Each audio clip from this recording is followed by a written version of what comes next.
Welcome back नाज़रीन, clinic online में दोबारा खुशामदीद कहता हूँ। आज के दिन 23 मार्च के दिन जो है बड़ा खुसूसी प्रोग्राम है और जब सोचा कि इस प्रोग्राम में क्या करें तो ज़ाहिर बात है कि इस दुनिया में इंसान का इस दुनिया से जो एक रिश्ता है वो नज़र के ज़रिए है, वो बीनाई के ज़रिए है, और अगर आपकी बीनाई मुतासिर हो जाती है तो रिश्ता कमज़ोर हो जाता है।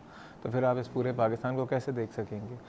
तो इसीलिए आज हम एक प्रोग्राम कर रहे हैं और जो टॉपिक है वो है मोतिया, क्योंकि ये एक बहुत ज़्यादा कॉमन प्रॉब्लम हमारे माशरे में, क्या पूरी दुनिया में।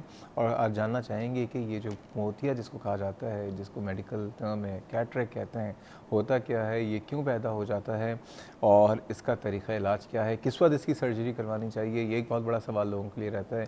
सर्जरी के बाद जो है उसकी एहतियात क्या होती है और उसके बाद अगर खुदा ना खास्ता कोई कॉम्प्लिकेशन या कोई प्रॉब्लम हो जाए तो उसके लिए क्या किया जा सकता है। इस हवाले से आज हमारे साथ मौजूद हैं पाकिस्तान का जो कहते हैं ना ऑप्थेल्मोलॉजी के हवाले से, ये वो फील्ड है जो कि आंखों के हवाले से है एक बहुत बड़ा नाम और बहुत काबिल ज़िक्र नाम, डॉक्टर आज़म अली साहब। डॉक्टर साहब जो है किसी तारुफ के मोहताज नहीं हैं।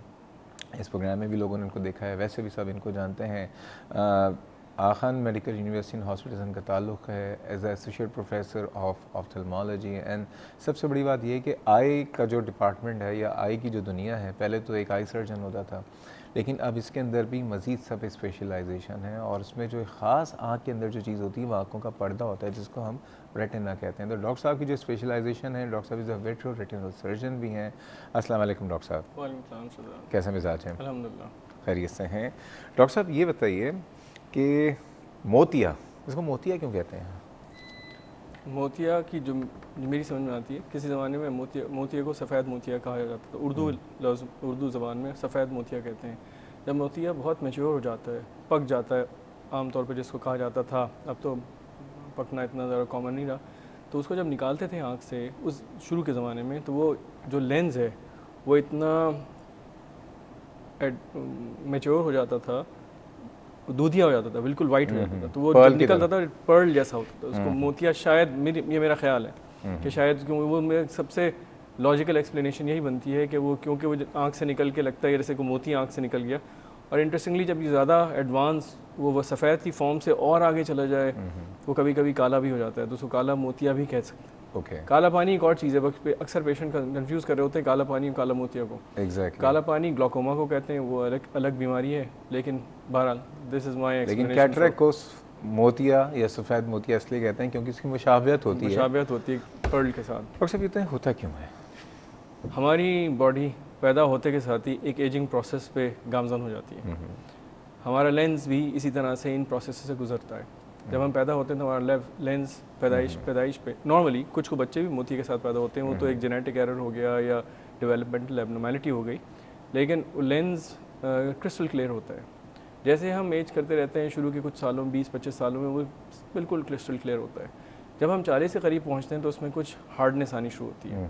वो हार्डनेस हमें नज़दीक के ग्लासेस, अक्सर पेशेंट्स को 40 की उम्र में नज़दीक के ग्लासेस लगते हैं क्योंकि वो लेंस में हार्डनेस आ गई तो लेंस की फ्लेक्सिबिलिटी कम हो गई। वो हार्डनेस आनी पहला कदम है मोतिया की तरफ। लेकिन उससे कोई उस वक्त मोतिया नहीं कहते, ना उस वक्त निकाला जाता है। जैसे वक्त गुजरता है मोतिया में और हार्डनेस आती है और हार्डनेस के साथ उसमें ओपेसिफिकेशन भी आनी शुरू होती है। ओपेसिफिकेशन मतलब धुंधलापन।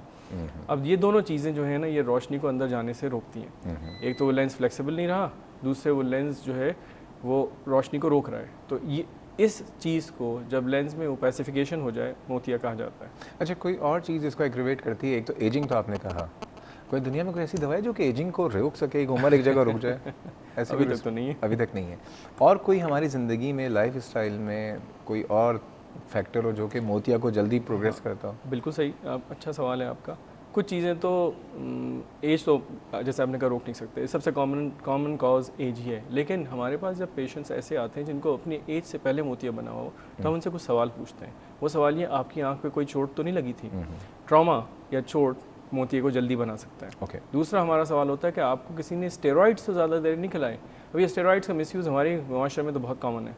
डॉक्टर्स भी अक्सर जीपी के लेवल के डॉक्टर्स, क्योंकि स्टेरॉइड्स से ज़रा आपको तो ज़्यादा बेहतर अंदाज़ा है कि इमीडिएट रिस्पांस मिलता है, तो स्टेरॉइड्स का मिसयूज़, हकीम भी अक्सर स्टेरॉइड्स यूज़ कराते हैं, मैंने सुना है।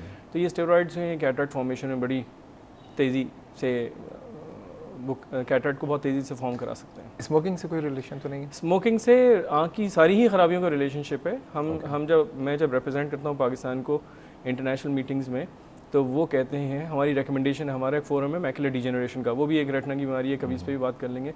तो उनकी रिकमेंडेशन है, जिस तरह सिगरेट पैक्स पे लिखा होता है it causes lung disease and heart disease, it should also include it causes blindness, not simple decrease eye disease नहीं, पूरा पूरा अंधापन। यस, तो वो स्मोकिंग का तो रोल है, मोट कैटरेक्ट में भी है, रेटिना की डिजीज में भी है। ये बताइए, कोई ऐसी चीज़ है ज़िंदगी में, या कोई दवा हो या कोई ग़िज़ा में, या अमूमन लोग पूछते हैं कि जिसके इस्तेमाल से ये जो मोतिया का जो प्रोसेस बनने का है, इसको स्लो किया जाए या ये ना बने? Actually other than avoiding those factors, जैसे स्मोकिंग, जैसे स्टेरॉइड्स, या बहुत ज़्यादा आउटडोर एक्सपोजर्स, जो लोग बहुत ज़्यादा सूरज में रहते हैं, तो उनको अगर डार्क ग्लासेस लगा लें तो किसी हद तक प्रिवेंट कर सकते हैं। प्रिवेंशन तो किसी हद तक उन चीज़ों से जिनसे ये हो रहा है, लेकिन जिनको हो रहा है एज वाला, तो ना एज रुकती है ना एज वाला मोतिया रुकता है। एग्जैक्टली नाज़रीन, बात हो रही है आज मोतिया के हवाले से, कैटरेक्ट के हवाले से, और ये बात पता चल गई है भाई कि उम्र के साथ साथ जो हैं आप बहुत सी चीज़ें एक्सपीरियंस कर रहे होते हैं, बहुत सी चीज़ें एक्सप्लोर कर रहे होते हैं, उसमें एक चीज़ जो है वो मोतिया भी हो सकती है। मज़ीद बातें करेंगे, जा रहे हैं छोटे से ब्रेक में, हमारे साथ रहिएगा।